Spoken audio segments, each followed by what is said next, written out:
Ya, hobi saya sebetulnya awalnya kan main voli sama basket. Ya. Persepsi saya pada waktu itu kiper, begitu heroik ya. Dia bisa apa namanya menyelamatkan gawang dengan berbagai aksinya. Mangga, mangga. Kita bernostalgia lah. Silakan. Mungkin saya masih bisa mengingat momen-momen saat Persib juara 94-95. Ya, ya itu semua ya perjalanan karir dari seseorang, terutama para atletnya. Tentunya sangat berkesan lah, sangat berkesan. Ya mungkin kita bisa berbagi sama Boboto momen-momen saat 94-95. Terutama generasi milenial ya mungkin yang saat itu belum bisa merasakan atau menyaksikan momen-momen Persib pada saat 94-95. Perjalanan karir saya pertama di Persib saya awali sebetulnya dari sejak Persib Junior ya. Tahun 86 saya bergabung Persib Junior. Pada saat itu ya eventnya Suratin Cup. Ya teman-teman seangkatan saya yang sampai ke level senior ada Yadi Mulyadi, Aris Munandar, Asep Somantri. Itu rekan-rekan yang sama-sama kita dari Persib Junior. Saat Persib Junior ada lagi tahap berikutnya dulu ada namanya Persib U23 ya kalau nggak salah, Persib U23 karena pada waktu itu 23 nggak tahu masih disebut development, jadi Persib U23 di situ kita seleksi lagi di level itu dan selanjutnya baru bisa masuk di level senior. Tapi ya perjalanan cukup panjang, nggak semulus yang dibayangkan ya. Karena memang seperti kita tahu di Bandung ini begitu banyak pemain-pemain yang begitu bagus secara kualitas. Jadi memang nggak mudah juga bisa masuk ke level Persib senior. Di mana saya saat itu dapat kesempatan untuk mematangkan diri dulu di luar Bandung dengan beberapa rekan. Pada saat itu ada tawaran seleksi di Petrokimia Gresik, Petrogres namanya. Ada beberapa teman selain saya, ada Roy Darwis, Keke Jakaria, Yadi Mulyadi. Kalau nggak salah antara itu kita sama-sama mematangkan diri di luar di Gresik karena di sana klub yang semi profesional pada waktu itu ya. Dia punya program latihan rutin, punya staf pelatih yang bagus, sarana prasarana bagus, dan yang pasti kita dapat kesempatan untuk menambah pengalaman, experience, jam terbang kita ya, dengan banyaknya pertandingan yang kita mainkan di sana. Jadi ada beberapa turnamen Piala Gubernur Jawa Timur, lantas ada lagi kompetisi intern, masuk lagi ke sampai kita ke ajang dulu kan masih terbagi dua ya, ada Perserikatan, ada Galatama. Persigres pada waktu itu tim divisi 2 yang promosi ke divisi 1 divisi utama. Ya antara lain materi pemainnya ya kami yang dari Bandung. Sampai waktu itu ada anekdot, jadi Persib Gres. Jadi ini kan bukan Persigres tapi Persib Gres karena dari 11 pemain 9 pemain dari Bandung semua. Ya kami dari Bandung secara teknik ya kami bisa mampu bersaing dengan putra-putra daerah di sana sehingga kami bisa main di skuad inti hampir 9 orang gitu. Makanya supporter di sana kalau main bilangnya Persib Gres gitu main. Ya saat sudah di Persib saya hampir dekat dengan semua pemain ya. Jadi nggak ada istilah yang paling dekat atau apa. Karena memang pada waktu itu suasana begitu kekeluargaan, begitu akrab begitu. Jadi ya hampir semua saya akrab dengan mereka, ya tapi tetap ada yang yang sering bersama. Pada waktu itu saya sering sekamar dengan Keke Jakaria. Kalau kita main-main di away, kami biasa satu kamar sama Keke. Ya saat itu yang paling membanggakan saat kita dipastikan masuk final ya. Nah, setelah kita semifinal Persib dengan Barito Putra, kita unggul 1-0 lewat gol tunggalnya Keke Jakaria. Kita dipastikan final, ya di situ apa namanya ya segala perasaan ya kita rasakan, ya senang, ya apa surprise, ya ya banyak hal lah gitulah kita rasakan karena pertama kali kita bisa ada di posisi itu ya final, dimana yang lebih membanggakan karena itu tahun pertama dua kelas sepak bola di Indonesia disatukan. Jadi kan itu tahun pertama Perserikatan dan Galatama bernyatu jadi Liga Indonesia 1. Bagaimana ya, campur baur lah ya di sana. Yang pertama pasti senang ya, kita senang, kita bangga. Kita nggak menyangka bisa ada di level atas karena kita lihat tim-tim lawan kita ya kalau di atas kertas jauh lebih baik secara materi pemain ya. Mereka mayoritas sudah menggunakan pemain-pemain asing, sedangkan kita pure putra daerah. Ya, jadi di situ hal yang membuat kita sangat bangga sekali dan yang lebih memotivasi kita sudah sampai final, kenapa enggak kita jadi yang pertama begitu, yang memicu juga begitu. Ya, hobi saya sebetulnya awalnya kan main voli sama basket ya. Karena ditunjang saat sudah waktu SMP postur tubuh saya sudah lebih dari rekan-rekan yang lain. Begitu diperkenalkan sama teman dengan bola, nggak tahu kenapa saya lebih senang di kiper karena spesifikasinya nggak jauh dari voli sama basket ya, tangkap bola, loncat dan segala macam. Nah itu nyambung lah gitu istilahnya. Dan lebih saya lihat pada waktu itu ya persepsi saya pada waktu itu kiper begitu heroik ya, dia bisa menyelamatkan gawang dengan berbagai aksinya. Itu yang memotivasi kok kayaknya lebih enjoy sebagai kiper gitu pada waktu itu.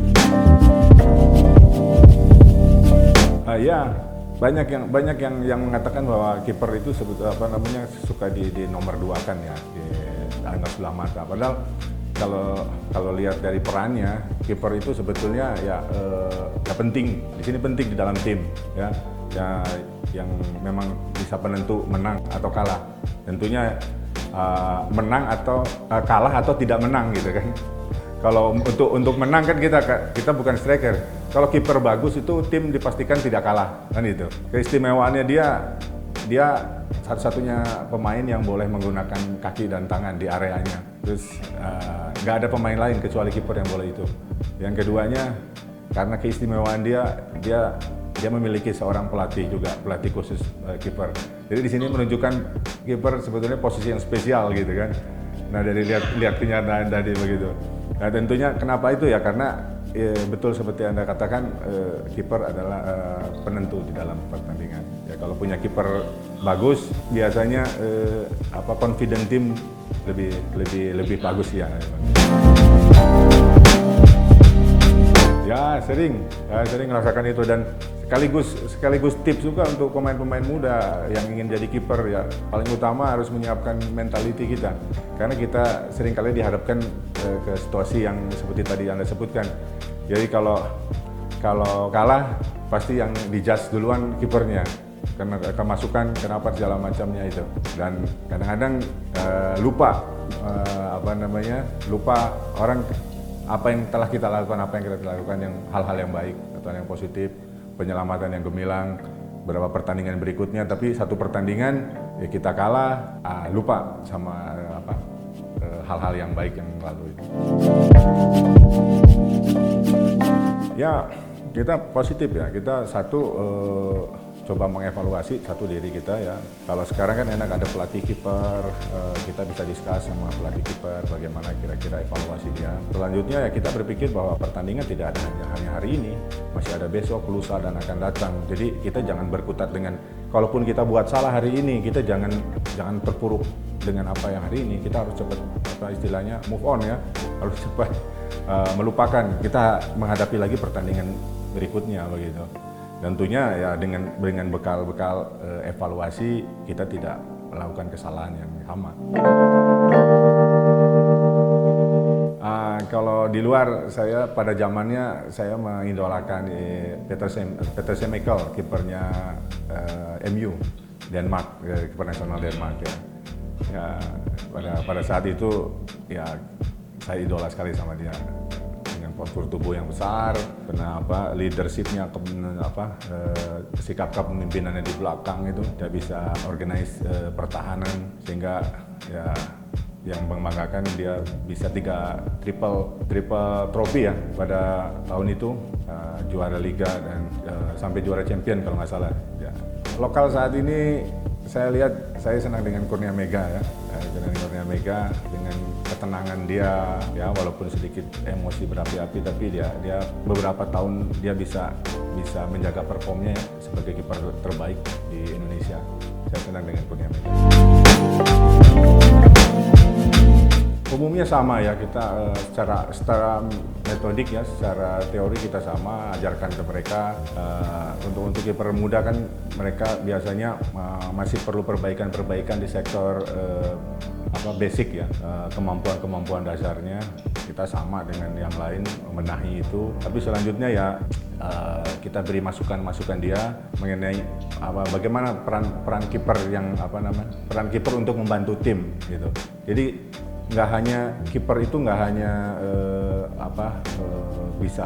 bisa berperan saat diserang, tapi pada saat kita menyerang pun kita punya peran begitu. Jadi 3 momen di sepak bola adalah defense pas saat bertahan, saat menyerang, attack, dan saat transisi. Di sini kiper betul-betul bisa berperan gitu, sehingga kontribusi dia ke tim bisa lebih gitu. Jadi artinya kiper bisa banyak bantu tim. Ya tentunya dia reading the game harus bagus, reading the game-nya bagus. Saat lawan sudah mulai menyerang, dia reading the game, memposisikan diri sendiri gimana, mengorganize teman-teman untuk bisa membantu pertahanannya bagaimana, dan pastinya saat antisipasinya bagaimana. Nah itu semua ya kita bantu untuk mereka memberi masukan-masukan, masuk ke dalam pertandingan lagi, kita evaluasi lagi, kita drill lagi, terus berulang-ulang begitu. Ya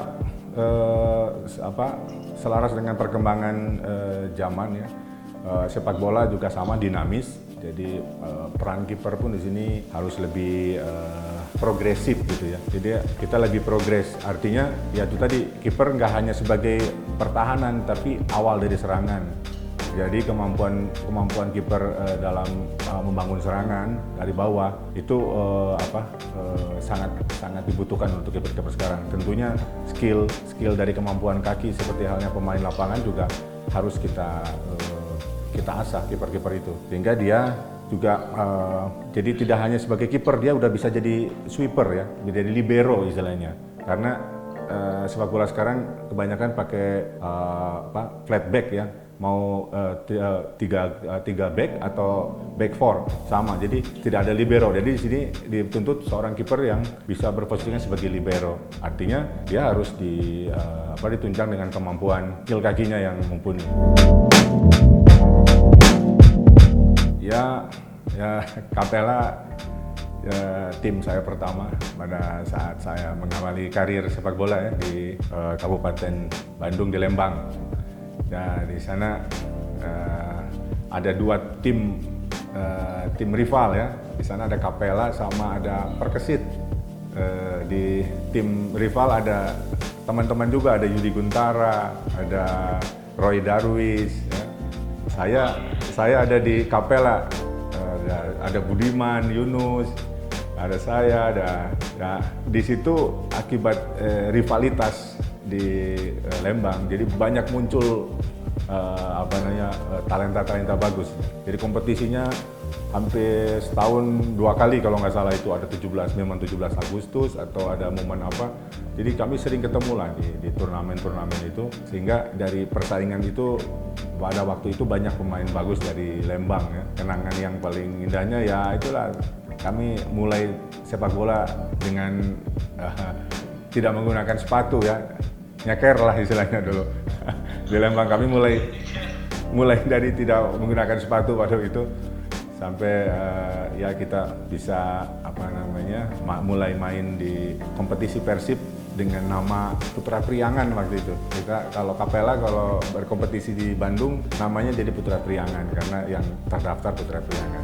Tapi Lembang pada waktu itu begitu banyak pemain-pemain yang bagus ya, karena kompetisinya juga berjalan bagus waktu itu.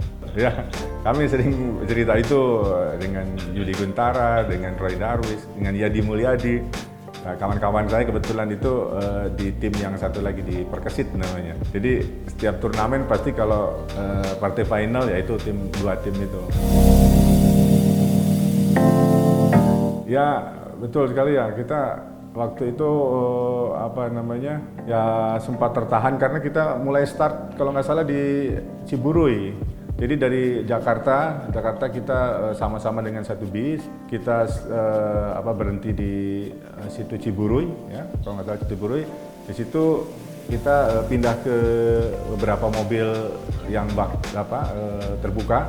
Nah dari situ mulai jalan hampir nggak bisa jalan karena masyarakat begitu antusias ingin dekat dengan tim, ya, ingin sekedar menyalami, menyapa dan segala macam. Ya, kita pada waktu itu ya minta juga jangan terlalu buru-buru biar mereka bisa berinteraksi dengan kita karena kita juga sadar bahwa mereka begitu banyak mendukung kita berupa doa, dukungan. Ya kita ingin juga apresiasi untuk mereka. Nah dengan momen itu hampir katakan kecepatan entah berapa ya, sebentar berhenti dulu ya. Kami senang lah, kami menikmati pada waktu itu, kami bisa langsung berhadapan dengan para bobotoh penonton pada waktu itu. Ya tetap Pak Thohir adalah Pak Thohir ya, Pak Thohir selalu konsisten. Dia setelah kita euforia juara, kita kan harus menghadapi champion Asia itu. Jadi setelah itu ya kita kembali masuk ke mes, ke penampungan, kita TC lagi di Subang biasa. Ya menu kita dari Pak Thohir ya ya kalau kata orang sekarang mah ya lada lah, agak pedes. Ya Pak Thohir tahu betul bahwa pada saat itu secara teknis kita, secara teknik permainan kita cukup mumpuni, tapi menurut beliau nggak berguna apa yang kita punya tanpa didukung kemampuan fisik kita. Jadi kemampuan kita tidak akan bisa maksimal kita mainkan apabila tidak ditunjang fisik. Jadi itu yang selalu dia tekankan sama kita. Latihan. Ya udara panas di Subang, kita jauh dari keluarga, kita terus pagi sore latihan. Ya itulah Pak Thohir lah. Pak Thohir is Pak Thohir ya kalau kawan-kawan bilang kita, ya itulah. Tapi berkat beliau kita jadi begini. Ya, atur nuhun Pak Thohir.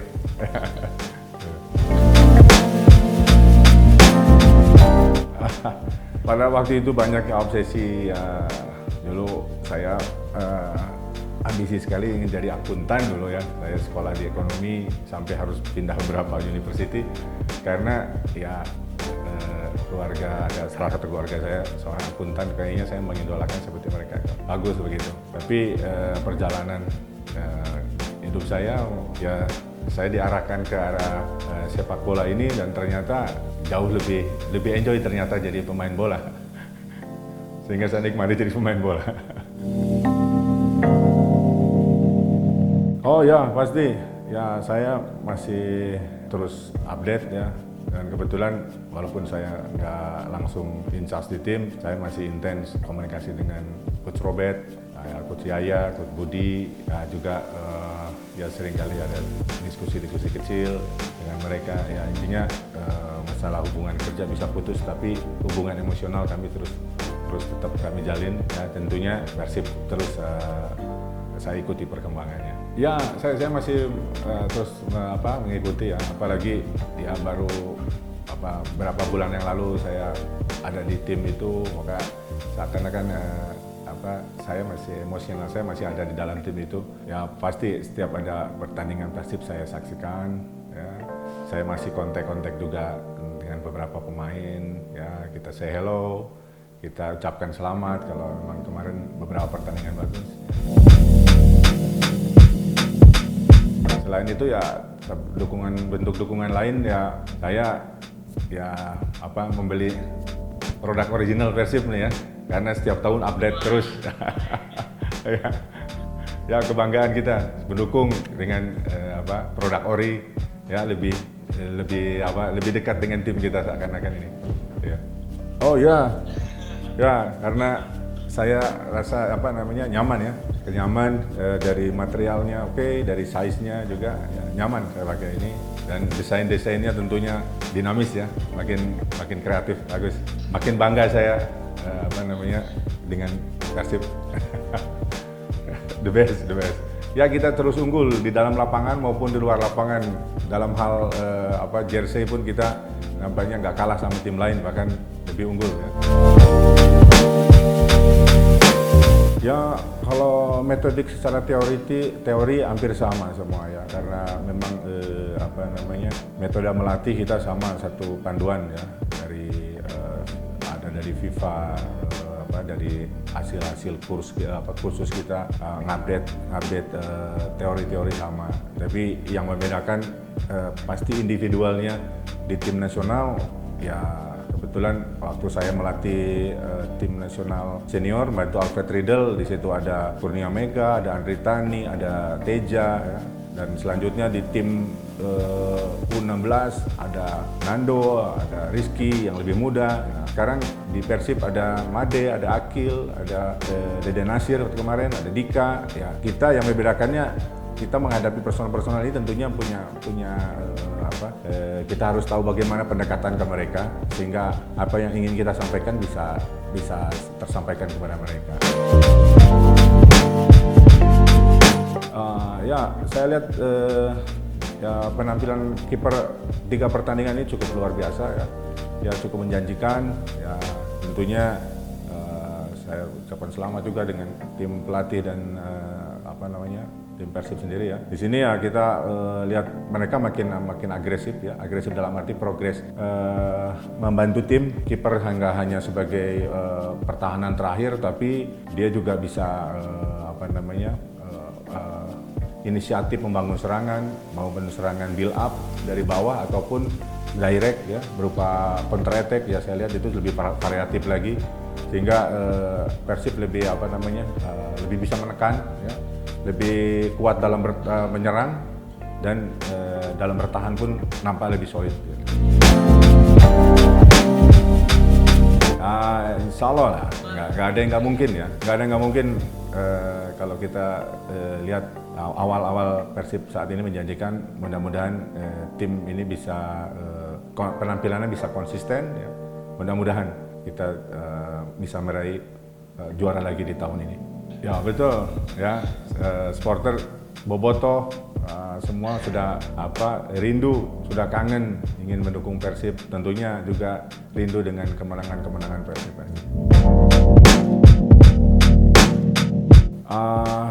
Bobotoh adalah pemain, orang-orang sering bilang pemain nomor 12 ya, pemain ke-12 lah ya, pemain tapi di luar lapangan, karena tanpa mereka pun nampaknya kurang komplit ya.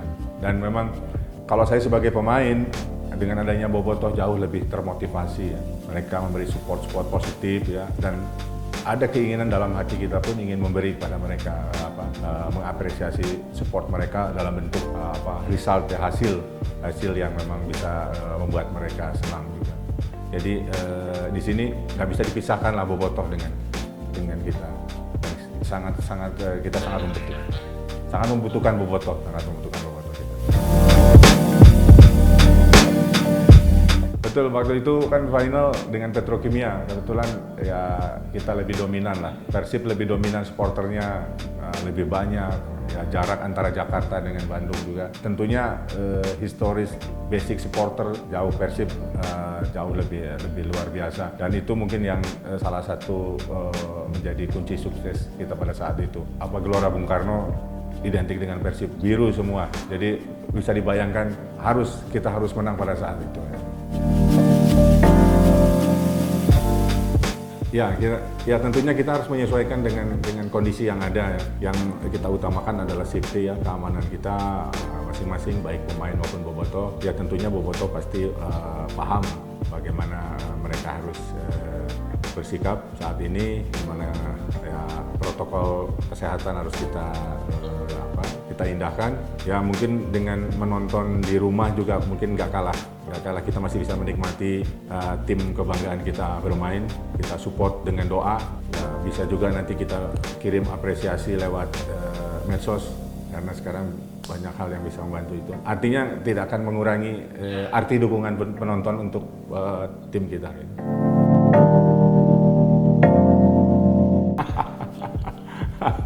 Ya, mungkin hari-hari kita disuguhi dengan itu ya, update mengenai perkembangan COVID ya. Mungkin ya, tapi pertanyaannya saya yang mirip dia atau dia mirip saya kan itu.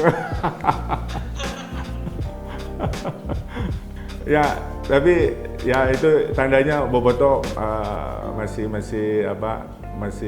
ingat sama saya sehingga menyamakan dengan itu ya. Alhamdulillah, terima kasih apresiasi Bobotoh ya. Apapun bentuknya saya senang, berarti Bobotoh masih mengingat saya. Alhamdulillah, terima kasih. Ya, saya berharap Persib bisa konsisten menjaga performanya ya, apa yang telah dilakukan di awal yang baik, ya 3 pertandingan yang baik, ya mudah-mudahan masih bisa menjaga konsistensi itu. Bobotoh selalu mendukung dan Bobotoh pasti selalu mengharapkan berita baik dari result Persib. Kalau untuk kiper-kiper muda ya itu saya berpesan ya, selain kita mengasah skill ya kita mengasah juga kita menyiapkan diri kita bahwa banyak hal-hal yang nanti ya yang mungkin tidak hanya menyenangkan tapi tidak menyenangkan juga ya. Artinya seperti tadi ya sudah menjadi pandangan orang kalau satu tim kalah pasti menyalahkan kiper, tapi kita tetap punya keyakinan bahwa di tim ada pelatih bisa kita ajak bicara bagaimana kita akan tampil lebih baik, walaupun itu kesalahan kita bagaimana memperbaikinya ya. Karena sekarang ini ya kita beruntung punya pelatih-pelatih yang punya kualitasnya lebih baik dibanding kita dulu. Apalagi di zaman saya ya, saya ingin cerita bahwa kiper Persib saat itu tanpa pelatih kiper ya. Jadi bisa dibayangkan kita harus tampil maksimal tapi kita tidak didampingi khusus oleh pelatih kiper. Jadi saat ini kiper-kiper muda ya kalian sharing dengan pelatih-pelatihnya untuk lebih bisa meningkatkan kemampuan kalian, kita bisa mengetahui apa yang menjadi kekurangan untuk bisa ditingkatkan. Ya, terus jangan cepat puas ya, karena sepak bola adalah hal yang bisa membuat kalian bangga ya, melihat orang tua kalian bangga, buat masyarakat bangga. Nah itu harus memotivasi kalian teruslah menjadi yang terbaik gitu, untuk kiper-kiper muda. Dan untuk Bobotoh ya jangan lelah untuk beri support positif, ya, atraktif support positif untuk tim Persib, karena kita di dalam tim ya yang saya rasakan kita selalu menanti support ya, hal-hal yang atraktif yang membuat kita lebih bisa bersemangat di lapangan. Dengan itu mudah-mudahan kita bisa memberi feedback suatu hasil yang juga membanggakan untuk supporter. Itu tetap menjadi supporter yang hebat, yang atraktif, yang santun ya.